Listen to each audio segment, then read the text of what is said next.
Welcome to Paint a Beautiful Picture. It's good to have you with me today. Today we're going to talk about what do you intend for your child. This is such a big deal to me. The topic really is intended for his good. So I've known a lot of parents, and basically what they intended was to be their kid's bud. I want to be my child's friend. I actually knew a couple. They had a 4-year-old that was so out of control. This child would really, literally, physically slap adults in the face, including her own mama. I would say to the dad, "So you want to tell me why you allow this behavior to continue? Can you describe to me what your thoughts are?" And I knew him well enough. I knew he was going to tell me. He said, "Violet, listen, my dad was so mean to us. My dad was always whooping us and beating us and screaming at us." He goes, "I'm not going to do that. I want my child to know that I'm her friend." And I told him, I said, "Listen to me really carefully. First, she needs a daddy. Like you're going to have to whoop her behind or whatever when she's little, so that when she's an adult, she'll be your friend. Because if you're going to try to be her friend when she's little and let her get away with bloody murder, she's going to grow up and be a wreck. And she probably won't respect you, and she most likely won't be your friend." That's the truth. The child is now about 12 years old. She is so disrespectful, I don't even know how to describe it. So he intended to be her friend, but the challenge was he didn't intend to be her dad and to discipline her. So I don't think in the end he's going to get what he thought he was trying to get. And that's the question for you. What in the world are you intending to do about your child? Because if what you intend to do is what is good for that child and for his or her lifetime, you better have it straight in your brain. What does that mean? So that means you lavish that child with love. And as we've talked about, love is about half affection and about half discipline. So if you refuse to discipline your child, then you're intending to send an undisciplined, wild human being out into the world and expecting them to cope or to find some kind of good success. That's probably not going to happen. So that is not intended for his good. If you beat your child mercilessly, if you're abusive and cruel and rude and insulting and unkind because you're angry and frustrated and not coping well with what it is to be a parent and all the unexpected elements of having a child, then you don't intend this for his good. You intend this for your convenience. That's your business. But heaven forbid, you're beating the life out of that child. You're causing damage to that child's spirit and that child's mind. And let me tell you, Lord, be merciful to us as a nation. We have so many children in foster care, under social services, who are unable to live with their own parents, who sometimes aren't even able to visit with their own parents because of the way their parents have treated them and not properly cared for them or cared about them. Please don't look at me like I'm some kind of an idiot and I don't know that this happens every single day. I am tragically aware that not only does it happen, but of so many of the implications of this in the lives and spirits of little children. Because when someone's always yelling and screaming at you, when someone is physically accosting you, when someone is locking you in a closet, when someone is treating you like absolute garbage, after a while you start to believe that you are garbage. And so you never feel good about yourself. You never feel good about life. You never feel good about basically anything. Are you intending to do what is good for your child? Please listen to me. I'm begging you for a minute. If you are a parent who is abusive to your child, truly, if your life is that out of control, go get some help. Rather than waiting for social services to show up and beat on your door and drag you off and take your child somewhere else, please go get help. And please listen to me every single day because I'm not here to beat you up or put you on a guilt trip or anything else. I'm here so that you can develop as a human being and do what is good for you so that you can feel okay about yourself and do what is good for your child so that they can have a good life. So I'm not riding your case. I'm just saying to you, if you are struggling with this, I'm begging you, please get help. Okay? Then, if you really intend what is good for your child, you're going to teach your child balance. This is a tough one, I acknowledge. You know what? Life should be, close to it anyway, about half work and half enjoyment. I didn't say you never had to work after you got out of your job, because Lord knows you got to. You have to go home and cut the grass. You have to go home and trim the shrubs. You have to go home and deal with all those crazy bushes and edging the driveway. I get it. And Mom, we don't even have to talk about all the things you got to do. You know, you've got to go home and cook. You've got to go home and do the dishes. You've got to go home and do the laundry. You've got to go home and clean the house. Yeah. It's not just about 8 hours of work and okay, now I'm entitled to 8 hours of fun. But you know what? If you love your family, if you love your home, you're going to do that work and still be able to enjoy it. That's why I use the word work and enjoyment, because heaven knows you're going to do some work at home and hopefully you're going to enjoy caring for your home. Okay? But I'm still saying life should be about half work and half enjoyment. You need to deal with that with your children. If your kid is sitting in front of a TV set 12 hours a day and his whole life is self-indulgent and his whole life is all about what he wants to do, that's not for his good. It really isn't. Turn the thing off. Your child needs to do something productive, whether that is read or exercise, which you and I would call it that. They'd call it go out and play, climb a tree, run, ride your bike, hang with your friends. When they get a little bit older, I know kids don't always go to the mall in the same way that they did back when I was younger, especially when my kids were young. Oh my word, going to the mall was all there was. Although I know teenagers that still love to go to the mall and go hang out with their friends, and sometimes they even just go to the park and hang out with their friends, whatever they're doing there. You need to let them have things that are enjoyable and teach them balance. Again, they need to be working in the home. They need to be contributing. They need to have chores. They need to have responsibilities.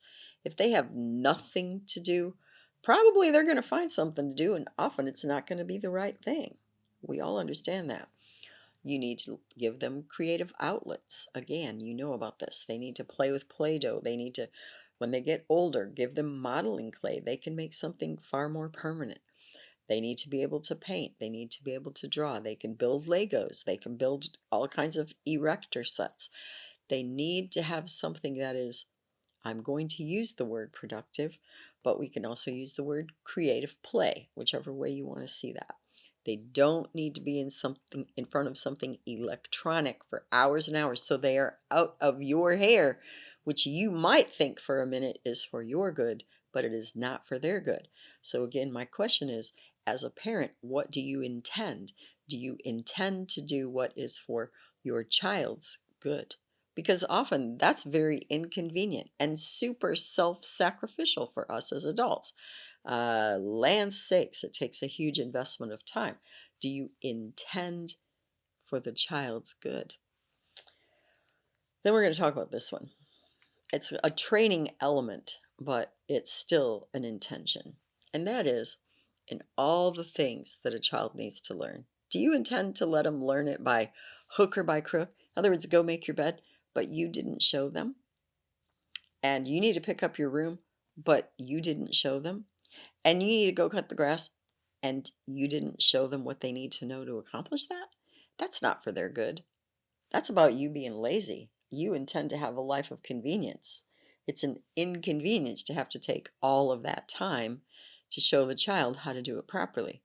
Well, that's what I mean.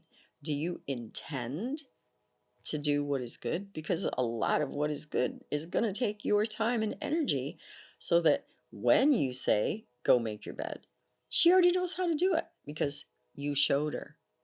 She already understands what needs to happen when you say pick up your room. Every parent has a different level of expectation, but that child knows your level of expectation and they can meet your expectation because you've already taken the time and expended the energy to show her exactly what that means. That's for her good. Do you intend to parent in a way that is for your child's good? Now, I'm going to talk to you about another friend I have, and this one kind of gets to me, but that's their home and it's okay. Now, listen carefully. She doesn't know how to cook. She doesn't intend to learn how to cook. Heaven forbid. The only thing her husband knows how to do is grill. Do you know what that means? That means her kids eat a lot of macaroni and cheese that was made in the microwave, and hot dogs, and bologna sandwiches. Oh, and her kids don't really like vegetables. Is that really for the kids' good? In my opinion, not particularly.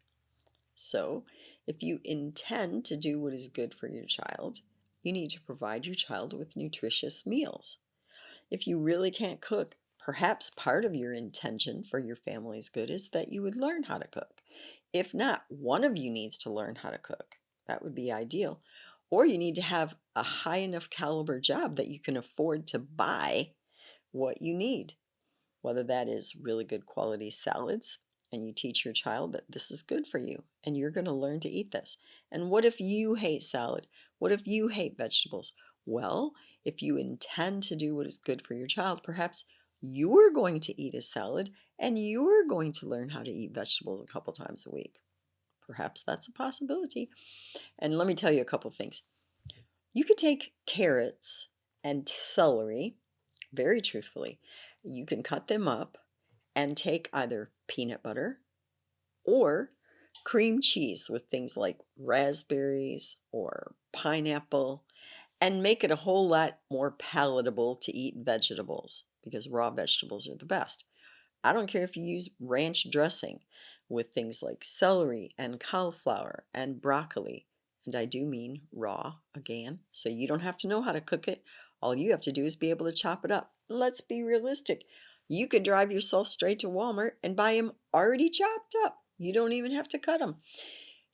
If you intend what is good for your family, you will begin to teach your children to eat what is good for their bodies and what is healthy and what provides good fuel. Okay? It's amazing to me as a nurse how many people eat junk and the human body still keeps going. But you know what? Sooner or later, someone is going to end up sick.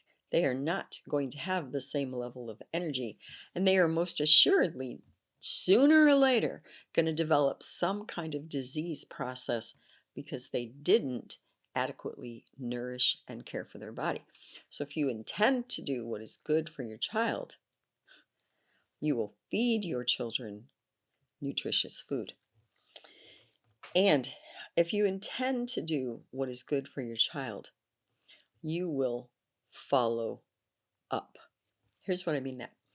People will say, oh, I told my child they need to do this, they need to do that. And I'll say, and how did you follow up? Uh, yeah, exactly. If you tell your child, you need to get B's or else you're not going to get to go to Disneyland, I'm not going to buy you that new bike, whatever.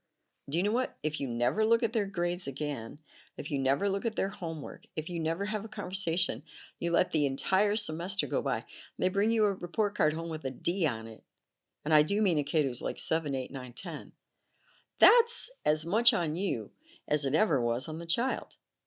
If you intend what is good for the child, you have to follow up. Okay? If they're going to a program, I'll use T-ball for an example because this one happened to my child, and they're not having a good time anymore. They were at the beginning and they're just really not having a good time anymore. You need to follow up. You need to go talk to the coach. Maybe you just need to show up. As I shared in another video where that child, my one child was really being abused by a teacher. I kept going back to that school. I had conversations with that teacher. I had conversations with that principal. I just didn't tell my child to get over it and adjust. You have to follow up. And there are tons of things you need to do it for. It takes a lot of energy. Oh my word, yes, it does. And it takes a lot of love and it takes a lot of self sacrifice to be a good parent. Do you intend to do what is good for your child? That's your challenge question of the day. Do you intend to do what is good for your child?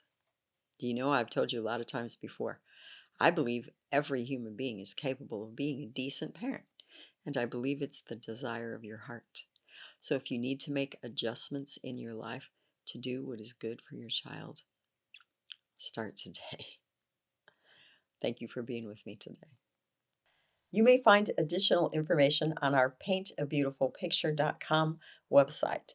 Additionally, you may watch me on Rumble, and you may also listen to a podcast on Buzzsprout or Spreaker, all under the name Paint a Beautiful Picture. If you like this video, please give me a thumbs up. You may subscribe, and if you are interested in receiving notifications, please hit the notifications button.